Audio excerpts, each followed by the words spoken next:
ஒரு 4 நாளைக்கு முன்னால ஒரு குழந்தை வந்து சொன்னா, நான் ஜப்பான் நாட்டு மன்னனா நடிச்சேன். அப்படியா? சாங் சுங் சிங் அவன் பேரு. சரி, என்னவா நடிச்சான்? அவன் மடியில ஒரு புறா விழுந்துரும், அவன் புறாவை எடுத்து தொடையில இருந்து சதை அறுத்து அவன் துளால வச்சு கொடுப்பான்.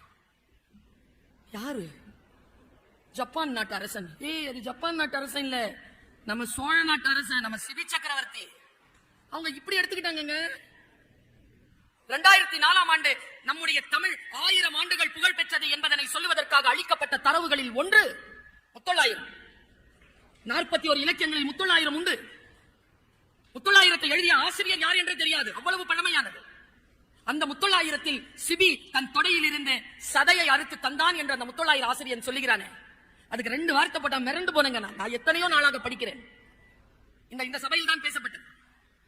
ஒரு காலகட்டத்தில் நாம் படிக்கின்ற வார்த்தை வயது ஆக ஆக அனுபவம் கூட கூட வார்த்தைகளுக்கான விளக்கம் மாறுகிறது, டெபினிஷன் மாறுதுங்க.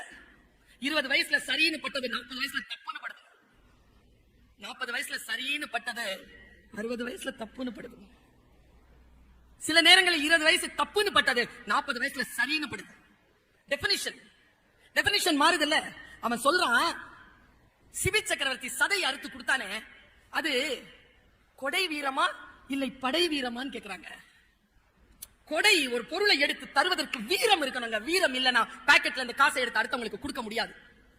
வீரர்களால் மட்டுமே கொடையாளர்களாக இருக்க முடியும். இவன் அறுத்து தந்தானே, சதையை அறுத்தானே, படையை சந்திக்கிறானே, அதனால் வந்ததா?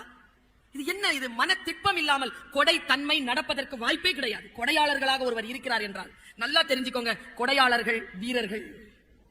இது வீரம் சார்ந்த மண்.